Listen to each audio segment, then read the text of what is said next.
शामुल हर 4 घंटे में तेल डालता था, क्योंकि परमेश्वर का एक नियुक्त समय नहीं है कि वह कब बात करेगा। वह निर्भर करता है हमारी तैयारी के ऊपर। जिस समय हम उसकी इच्छा के अनुसार क्वालिफाइड हो जाएंगे, उसी समय वह बात करने का सिलसिला शुरू हो जाएगा। यही एक सबसे बड़ा विषय है। लड़ाई की उपलब्धियां ऑलरेडी परमेश्वर दे चुके हैं, देरी कलीसिया में है। इसलिए कलीसिया को सबसे पहले वह समझ बिठाना पड़ेगा जिसके द्वारा जो युद्ध परमेश्वर अपने तरीके से हमारे द्वारा करेगा, उसकी तैयारी हमारे ऊपर निर्भर करती है। देरी परमेश्वर में नहीं है। Provider is available to provide the tools, but we are not ready. और यही सबसे बड़ी समस्या है। इसके लिए हमारे अंदर एक अवेयरनेस की जरूरत है, एक क्रांति की जरूरत है और एक प्रेरणा की जरूरत है, जिसके द्वारा हम अपनी बेहतर तैयारी कर सकते हैं। और कल हमने कुछ पॉइंट्स आपके सामने रखे थे, और वो था मूसा और हारून की सेवा। बुलाया गया मूसा था, हारून उसका भविष्यवक्ता था।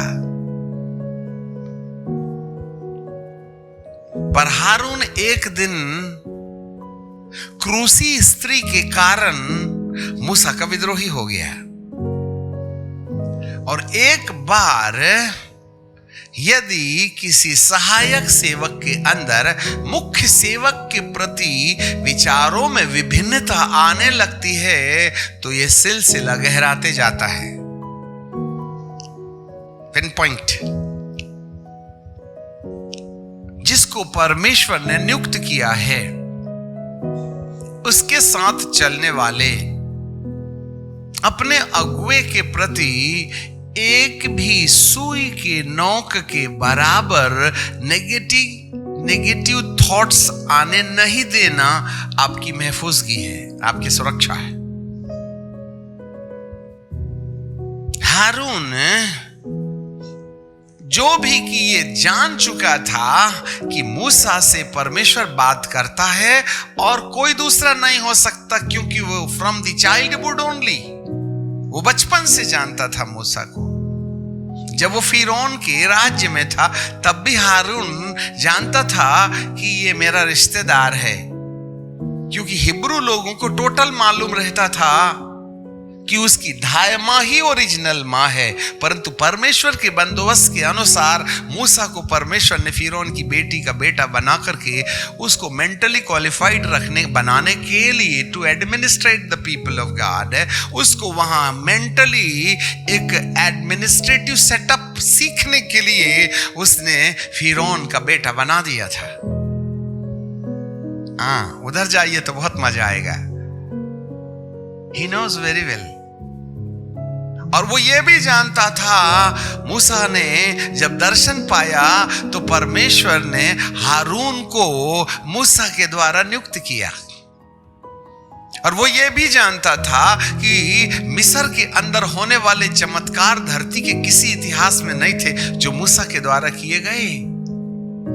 परंतु आज मूसा के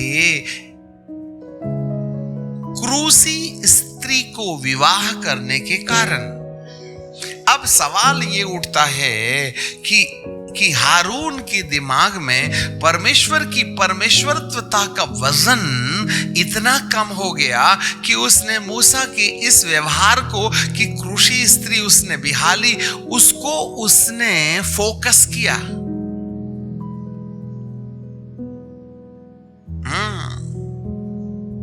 एक बात याद रखिएगा, हम कितना पॉजिटिव देखने के लिए आंखें खोलते हैं और कितना नेगेटिव देखने के लिए।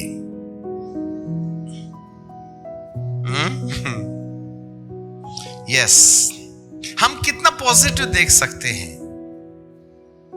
अब तक उसने मूसा के अंदर उस पॉजिटिविटी के साथ को देखा तो था, परंतु उसको बाईपास कर दिया और उसके बाद मूसा की उस नेगेटिविटी को देखा। नेगेटिविटी ही समझ लीजिए, मूसा ने ये गलती क्यों किया वो बाद में देखेंगे। जब उसका ध्यान मूसा की उस क्रूसी स्त्री के पीछे गया तो उसको वहां देखने के लिए कौन सी आत्मा का प्रभाव था, इस पर चिंतन होना चाहिए। कौन है जो पॉजिटिव दिखाता है और कौन है जो नेगेटिव दिखाता है।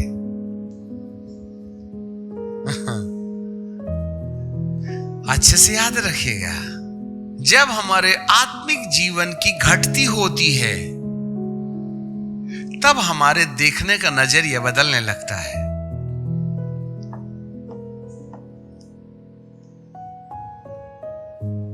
अब याजकों को भी और कलीसियाओं को भी समझना पड़ेगा क्यों हारून के अंदर मूसा के प्रति इस प्रकार के विचार जागे। वह क्रूसी स्त्री के कारण क्यों परमेश्वर की व्यवस्था को टालना शुरू कर देता है। क्या उसको नहीं मालूम है कि मूसा को छोड़ करके कोई परमेश्वर से बात नहीं कर सकता? क्या इतने समय के अंदाज से उसको आइडिया नहीं था? और आज वो कहता है क्या परमेश्वर मूसा अकेले से बात करेगा? इज़राइल का हर एक व्यक्ति पवित्र है और हर एक व्यक्ति से बात करेगा। और यदि हर एक व्यक्ति से बात करना ही था तो ये 430 साल क्यों थे भाईजान? ये तो पहले निकल लेते। क्या उसको आइडिया नहीं था? पर किसने इसकी आंखों को अंधा कर दिया है? Who has blinded his eyes? आज कलीसिया को भी तो हारून के समान अंधा न कर दिया है। हाँ, क्या कारण है? अरे बुलाया तो था मूसा ने, परमेश्वर ने मूसा के द्वारा कि हारून को भी लेके आ जा। गए थे ये लोग ऊपर दोनों के दोनों। पर जब मूसा के द्वारा जो वचन परमेश्वर ने हारून को दिया तो हारून लोगों को बताने चला। जरा ध्यान दे लेना। तो हारून का जो संबंध है लोगों को बताने के लिए, तो हारून ज्यादा समय प्रजा के साथ रहता था और कम समय मूसा के साथ बिताता था। इसलिए मूसा के द्वारा आने वाली बातों का असर जो हारून के अंदर था और प्रजा के साथ रहते समय प्रजा के द्वारा आने वाली बातों का जो दबाव था, वह मूसा के द्वारा आने वाले वचन से ज्यादा दबाव प्रजा के द्वारा आने वाली झंझट का ना हारून के माथे में था। इसलिए उसका माथा बिगड़ गया था। वाह! परंतु यही वह यहोशू है जिसने अपने आप को प्रजा से डिस्कनेक्ट करके रखा था और हर वक्त मूसा के साथ पहाड़ में रहता था। इवन तो यहोशू की अपनी कोई मिनिस्ट्री नहीं थी, वो तो टहलुआ था। हाँ, शेर भालू आए तो डंडा पत्थर मार देवे। अच्छे से याद रखिएगा, एक व्यक्ति संसार से जितना नजदीकी का रिश्ता बनाएगा उस पर संसार का उतना ही ज्यादा दबाव आएगा, और एक व्यक्ति परमेश्वर की नजदीकी में जितना समय गुजारेगा उस पर परमेश्वर की कल्पना और विचारों का उतना ही ज्यादा दबाव आएगा।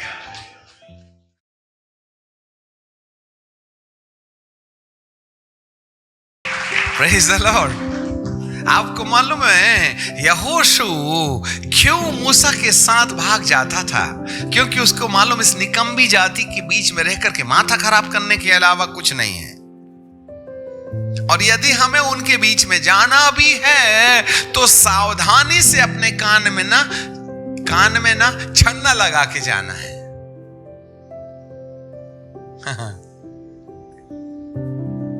किसी भी अच्छी बात को सुनो, और जब कभी भी कोई ऐसी बात जो मन को मैला कर सकती है, दूसरे तरफ करके जुआ बीनना शुरू कर दो, जिससे कि आपके माथे को डस्टबिन ना बनाया जाए। Then you can save your mind. कोई बात नहीं, पहाड़ों में बैठे हैं तहां तक ठीक है, पर एक ना एक दिन तो इजरायलियों के बीच में गया था ना यहोशू, तो उनकी भाषा नहीं बोलने लगा, उनके साथ फुटबॉल नहीं खेलने लगा, उनकी गाली गलौज में, हाँ चल मैं भी तेरे को क्या बोलते हैं, तेरे को क्या सुनाता हूँ, हाँ कव्वाली सुनाता हूँ, चलो। ना Ecclesia, the separated people from the world. संसार में रहो जरूर, परंतु उनके लिए कानों को बंद करके रखो और अपने कान प्रभु की बात सुनने के लिए खोले रहो।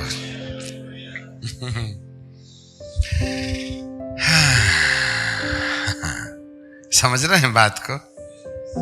वाह वाह वाह वाह वाह, क्या बात है। हारून मट्टी में मिल गया, यहोशू इजराइल का अगला लीडर बन गया। हम जाग रहे हैं, हमें जागरूकता में आना है, जिससे कि हम अब पिता के द्वारा दी जाने वाली सेवकाई के लिए तैयारी करें। अब पिता के द्वारा दी जाने वाली सेवकाई के लिए मैंने क्या करना है? मैंने कुछ नहीं करना है, मैंने ये करना है कि हे प्रभु, आई एम अवेलेबल, मैं उपस्थित हूं। दिमाग खर्चा मत करो आप, दिमाग खर्चा मत करो, अपने दिमाग को मारने के प्रोसेस में लाओ, to demolish and to destroy our head.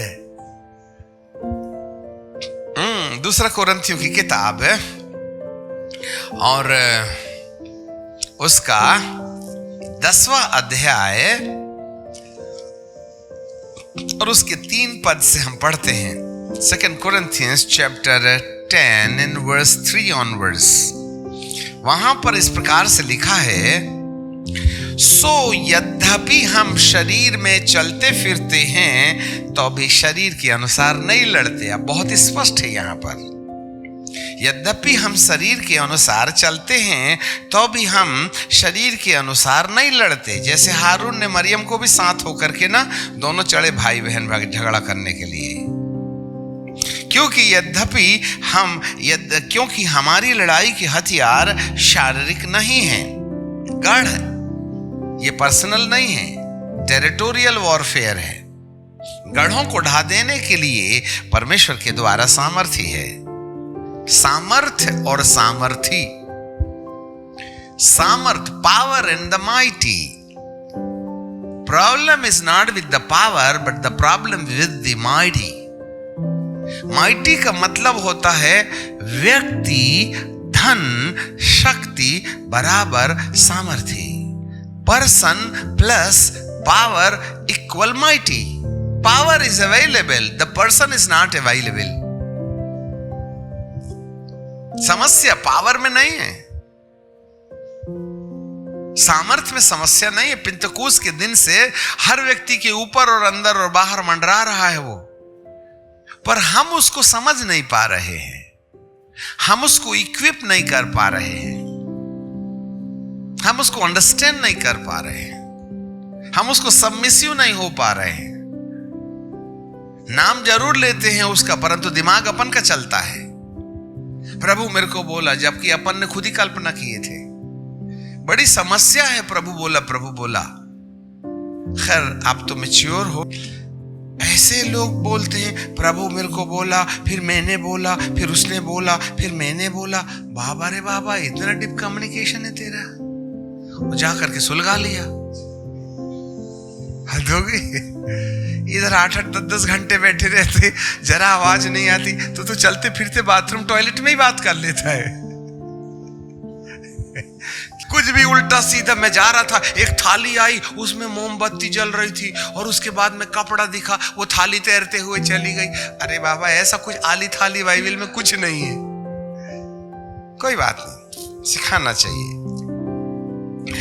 तो कहने का मतलब ये हुआ कि हमें अपने मन को प्रिजर्व करना है। यहां बाइबल का परमेश्वर कहता है सामर्थी बनने के लिए एक ऐसे व्यक्ति की जरूरत है जो सामर्थ को इस्तेमाल करने का अधिकार प्राप्त करे।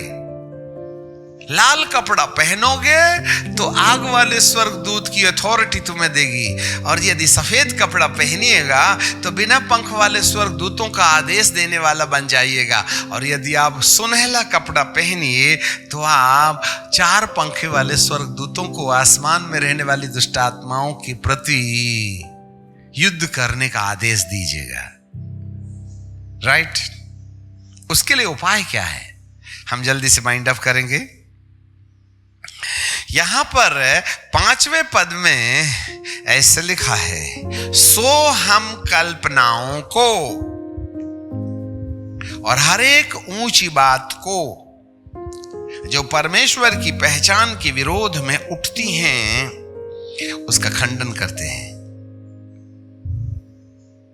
To destroy, to demolish the imaginations and the higher thinkings which has exalted against the plan of God. इस पर मैंने विश्व पर कहीं शिक्षा नहीं देखी, और यही है कलीसिया जिसको बाईपास कर रही है। कल्पनाओं को और ऊंची बात को खंडन, टू डिस्ट्रॉय, टू डेमोलिश।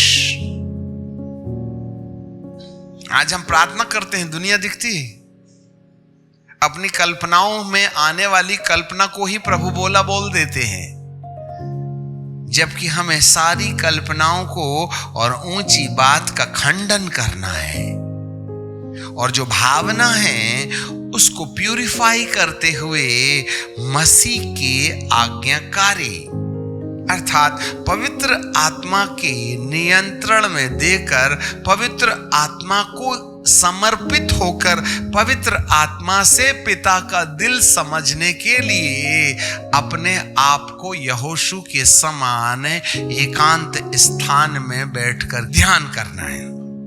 अब मूसा तो परमेश्वर से बात कर रहा था, उसके थोड़े नीचे वाले पहाड़ में यहोशू बैठा था। वो क्या करता होगा? मोबाइल तो नहीं ले गया था, नहीं तो देख लेता कुछ टाइम पास करने के लिए, और ना ही जूडो करार, और ना ही उसने चाइनीज चेकर ले गया था, और ना ही क्या बोलते हैं खेलने वाला सांप सीढ़ी, चेस, ऐसा कुछ नहीं था। Then what he was doing in the top of the mountain while the Moses was waiting in the presence of God? यहां पर मूसा अलग है और यहोशू अलग है। कैसे गुजरे उसके 40 दिन? That's a question. किताब भी नहीं ले गया कि पढ़ लेता। हम तो बाइबल भी रख लेते हैं, इंडिया टुडे रख लेते हैं, घंटे 2 घंटे की यात्रा रहती है, 2-4 किताब रख लेते हैं हम लोग। बोले बोर होंगे। वो 40 दिन बोर नहीं हुआ, मूसा के आने का इंतजार करते रहा। What he was doing, ना उसको प्रभु की आवाज आ रही थी, ना कुछ हो रहा था, फिर भी वो टहल हुआ बैठा था वहां। भी एक अपने आप में एक नई सैक्रिफाइस है। अब परमेश्वर मूसा से बात कर रहा था तंबू में। जब तक तंबू में परमेश्वर था तब तक मूसा था। जब यहोवा परमेश्वर का तेज चला गया तो मूसा ने कहा अब मेरी भी ड्यूटी खत्म हो गई, तो मूसा जाके छावनी में चला गया, परंतु यहोशू तो अंदर ही बैठा है। क्यों? कचरा साफ कर रहा है क्या?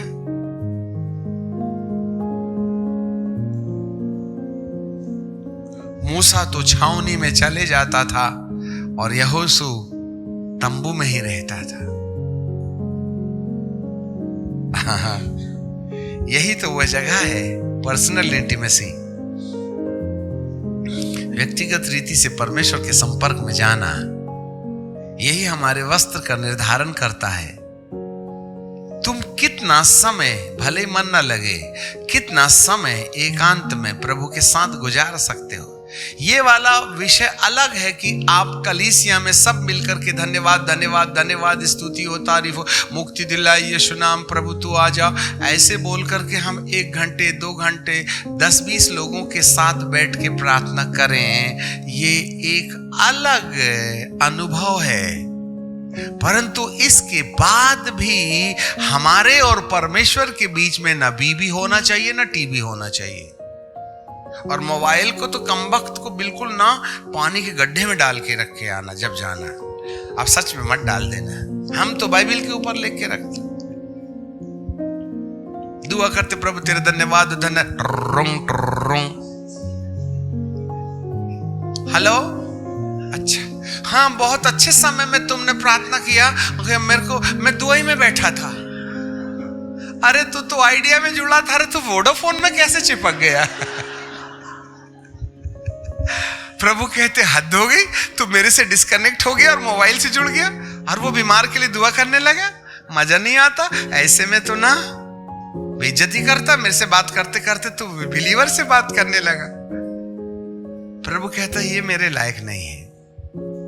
मुझे यहोशू के समान लोग चाहिए, जिसके माथे पर कोई कल्पना, कोई चीज ही नहीं रहेगी। और ये बात बचपन से देख रहा था वो, जब वो जवान लड़का था, टहलुआ था, जवान लड़का, वो लड़का था।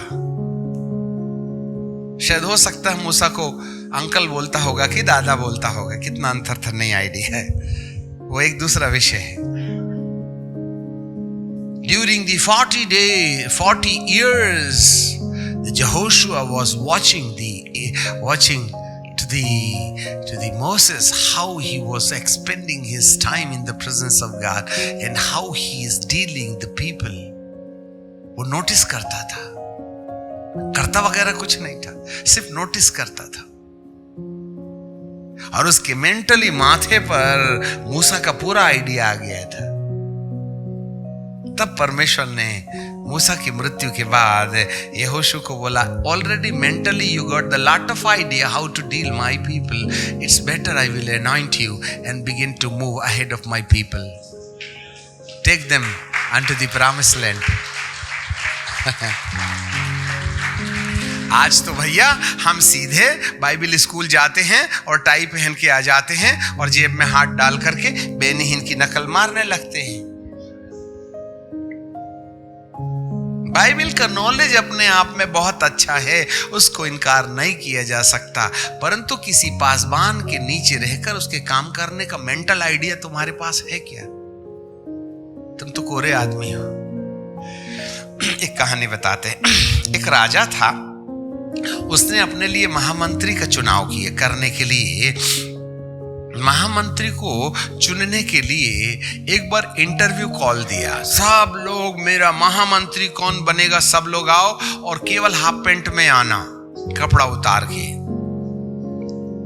सब लोग हाफ पैंट में पहन करके आए। कोई तेल लगा के रखा, कोई कुछ किया, कोई मसल दिखा के आया, कुछ आया, और ऐसे आते थे और देख के चले जाते थे।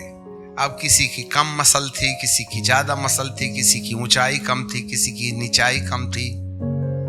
एक बहुत ऊंचा हट्टा कट्टा जवान लड़का, पहलवान चला रहा, बड़ी बड़ी मसल, मछली दिख रही थी। सब लोगों ने कहा यही महामंत्री के लायक है, ये होगा, ये होगा। राजा ने देखा, पीछे हो, ओके। तो सारी जनता निराश हो गई। अरे इतने ऊंचे हट्टे कट्टे पूरी मसल से भरा हुआ आदमी को आगे निकलो बोल दिया, अब और कौन हो सकता है? सबका इंटरव्यू हो गया। एक और ऐसा खड़ूस जैसा आदमी चला रहा है, दुबला पतला, और उसके चेहरे में ना कहीं से भी खूबसूरती नहीं है, और वो चला आ रहा है धीरे धीरे धीरे धीरे। राजा ने देखा, होंठ भी कटे, गाल भी कटा, छाती भी कटी, पेट भी कटा, पीठ भी कटी, पीछे हो जा, पीछे हो जा, जांग भी कटी, घुटना भी टूटा। ओए इधर आइए, बाजू खड़े हो जाओ, ये मेरा महामंत्री हो सकता है।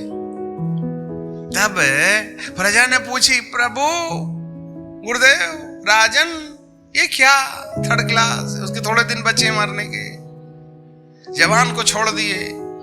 बोले उसकी छाती कोरी थी, एक भी चाकू के घाव नहीं थे, इसके चारों तरफ चाकू ही चाकू के घाव हैं, इससे ऐसे पता चलता इसने बहुत लड़ाई लड़ी है, यही मेरा महामंत्री हो सकता है। छोटी छाती, कोरी छाती वालों की जरूरत नहीं है, दगीली छाती की जरूरत है। जिसने बहुत लड़ाई लड़ी है वही मेरा महामंत्री हो सकता है।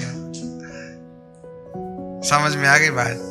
तो कहने का मतलब यह है, हमें मूसा के साथ चलते चलते अपनी सुख और सुविधाओं को खोते और खोते और खोते कई चोटों और दागों को लेके चलना है।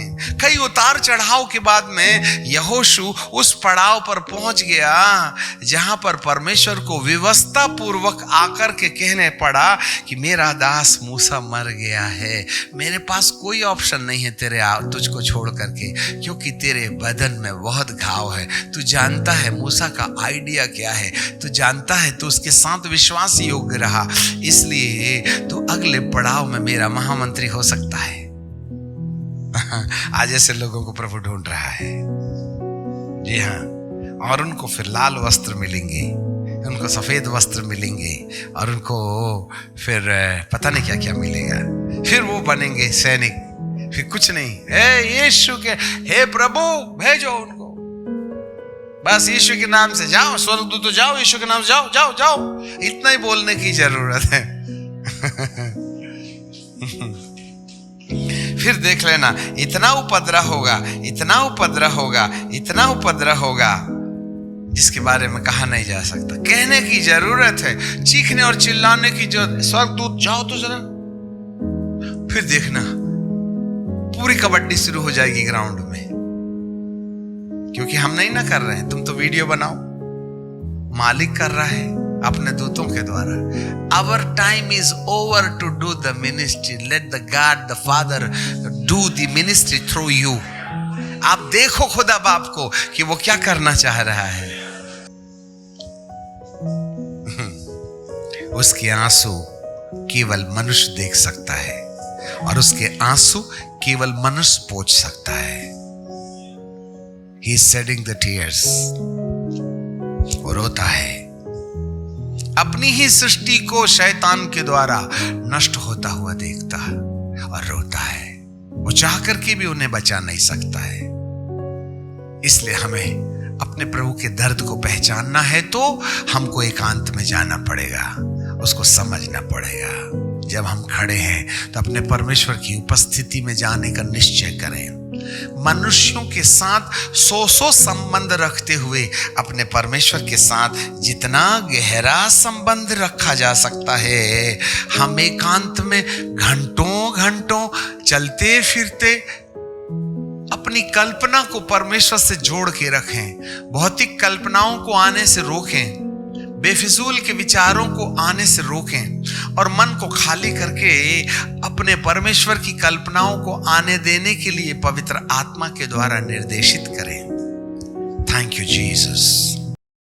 Thank you Lord, thank you Lord. इस तेल और जल को छू लीजिए। यीशु के नाम से यीशु का लहू बन जाए, यीशु के नाम से यीशु का लहू बन जाए, यीशु मसीह नासरी के नाम से यीशु का लहू बन जाए, यीशु मसीह नासरी के नाम से यीशु का लहू बन जाए। आपके वचन की सामर्थ, पवित्र आत्मा की सामर्थ के द्वारा प्रभु वो खुदावंद ये तेल छू लीजिए।